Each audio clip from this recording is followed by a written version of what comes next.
Assalamualaikum warahmatullahi wabarakatuh.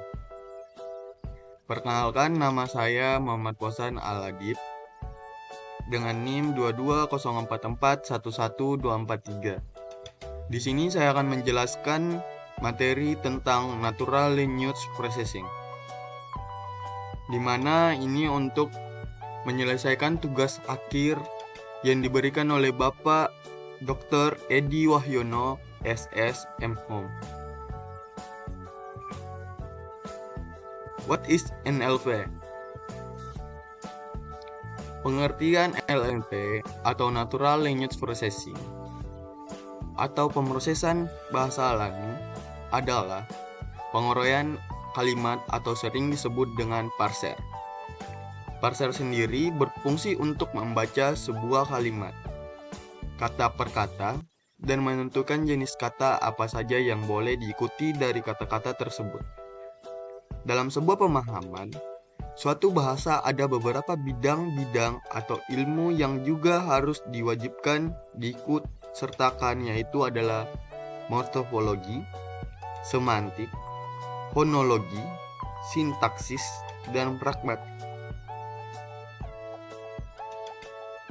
Sejarah NLP. Sejarah Natural Language Processing atau NLP sendiri dimulai pada tahun 1950-an. Dan pada tahun 1950, Alan Turing mempublikasikan sebuah artikel terkenal yang berjudul Computing Machinery and Intelligence, yang di dalamnya terdapat seseorang, Alan Turing, mengusulkan sebuah tes yang sekarang terkenal dengan istilah Turing Test. Tes Turing sendiri adalah sebuah tes yang dimana mengukur kemampuan mesin, atau dalam hal ini sebuah program komputer, untuk dapat menunjukkan perilaku cerdas. Bidang pengetahuan dalam NLP. Yang pertama yaitu bidang fonetik dan fonologi. Ini bidang yang berhubungan dengan suara yang menghasilkan kata yang dapat dikenali. Bidang ini penting dalam aplikasi memakai metode spec-based system. Yang kedua adalah bidang morfologi, yaitu bidang pengetahuan tentang kata dan bentuknya yang dimanfaatkan untuk membedakan satu kata dengan kata lainnya. Pada tingkat ini juga dapat dipisahkan antara kata dan elemen lain seperti tanda baca. Yang ketiga adalah bidang sintaksis, yaitu bidang pemahaman tentang urutan kata dan pembentukan kalimat dan hubungan antar kata tersebut dalam proses perubahan bentuk dari kalimat menjadi suatu yang sistematis. Yang keempat adalah bidang semantik, yaitu pemetaan bentuk struktur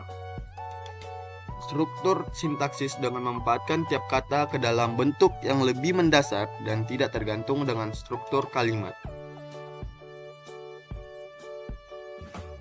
Nah, yang bidang kelima yaitu pragmatik, berkaitan dengan tingkatan pengetahuan masing-masing konteks yang berbeda tergantung pada situasi dan tujuan pembuatan sistem. Bidang keenam yaitu discourse knowledge,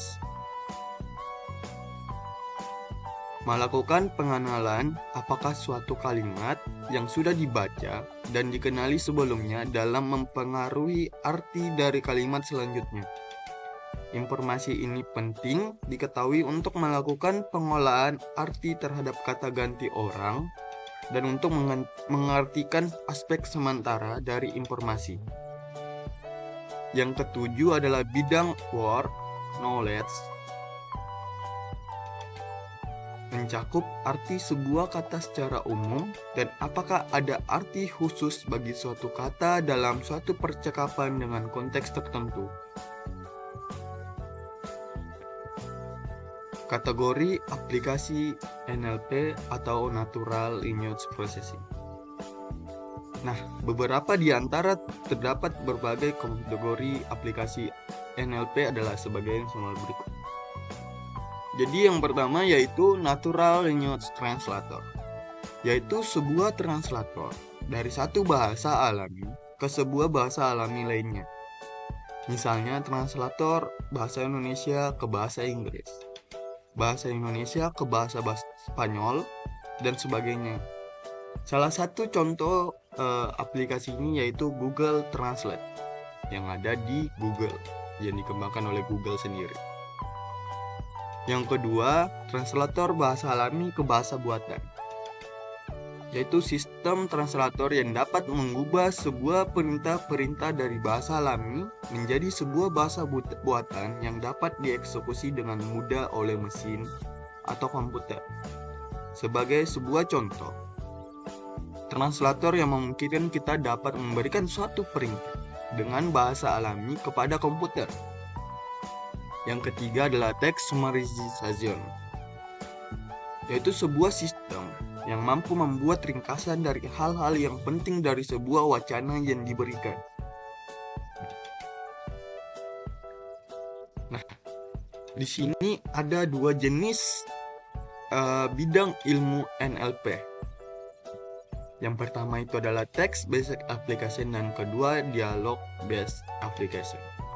Nah, yang pertama itu text based application adalah segala macam aplikasi yang melakukan proses terhadap teks tertulis, seperti misalnya dokumen, email, buku, dan sebagainya.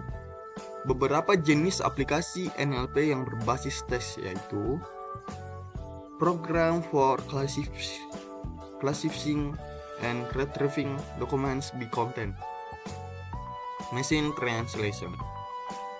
Nah, yang kedua, dialog based application. Idealnya melibatkan bahasa lisan atau pengenalan suara. Akan tetapi bisa juga memasukkan interaksi dialog dengan mengetikkan teks pertanyaan melalui keyboard. Contohnya, Intelligent Personal Assistant. Dan kedua, chatbot. Nah, di sini ada kelebihan dan kekurangan natural language processing. Kelebihannya, tidak memerlukan sintaks, luas dan powerful, mudah melakukan interaksi, merupakan inisiatif campuran. Kekurangannya yaitu mempunyai dualisme, tidak presis, bertele-tele, perancangan perangkat lunak yang rumit, tidak efisien. Nah, sekian dari saya. Mohon maaf jika ada salah kata. Sekian dan terima kasih.